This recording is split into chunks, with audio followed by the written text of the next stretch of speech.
3 نصايح من واحد بقاله 19 سنة في البورصة أو 20 لو أنت عايز تعمل دخل إضافي جانبي من البورصة جنب شغلك اللي أنت بتعمله.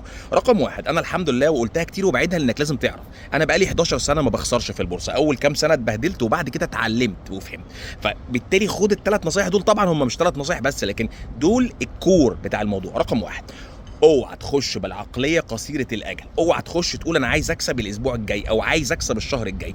وعلى فكره ده بيحصل وبيحصل معايا، طب ما انا مرشح شركه انفيديا من 3 4 شهور طالعه بيا 70% ولا 67%، لكن دي ما كانتش الخطه كانت ان انا طويل الاجل. حصل معايا قصير الاجل بالصدفه تمام، لكن الخطه ان انت طويل الاجل. ليه؟ لان كل ما بتبقى طويل الاجل، رقم واحد، كل ما بتبقى راسي، كل ما بتبقى عارف تعمل حسابات، تشوف ارباح الشركه جايه منين والدنيا هيحصل فيها ايه، وتعرف تبقى مراقب العوامل الحقيقيه اللي بتحرك السهم. كل ما هتنزل لقصير الاجل كل ما الدنيا بتتحرك عشوائي، مهما اقنعت نفسك ان في مؤشرات بتقنعك ايه اللي بيحصل. ولو انت نصيحه عايز تمشي مع حد خطوه بخطوه، ابعت لي على الواتساب، ده عندنا خدمات تعليميه للبورصه هنعلمك صح خطوه بخطوه، سواء حضرتك جاي من تحت الصفر ما تعرفش حاجه او بقالك فتره طويله بس بتخسر، حرام عليك فلوسك، وقف، وتكلفه التعليم ملمين يعني بالظبط يعني. رقم 2، ابعد تماما عن كل السمول والميد كابس. كمان ايه السمول والميد كابس؟ الشركات اللي قيمتها السوقيه صغيره او الشركات اللي قيمتها السوقيه متوسطه. القيمه السوقيه تخيلها كده ببساطه هي حجم الشركه من الاخر، كانها بكلمك على حجم الشركه بالبلدي كده.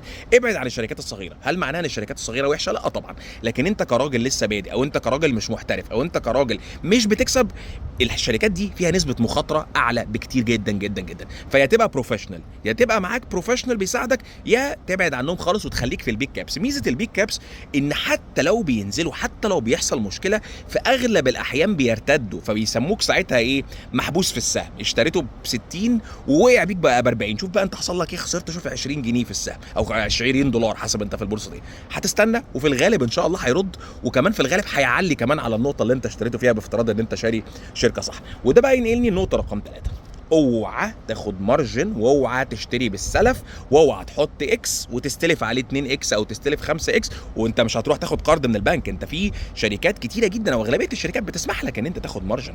المارجن مشكلته ان انت ما تقدرش تعمل النقطه اللي انا قلتها في رقم 2، سهم كان ب 60 نزل ب 40، انت اوريدي خلاص، انت البنك خلاص فاضل لك سنه ويكلمك فلوسنا، رجع الفلوس، انت سالف، انت قربت تطير فلوسك وهو البنك هياخد فلوسه. فانت لما بتبقى مش سالف تقدر تقعد بمزاجك، تقدر تستنى اي عدد من الايام، ما عليكش اي نوع من انواع الضغط. ضغط نفسي بس ان السهم قدامك سعره قل، لكن في النهايه انت اهدى.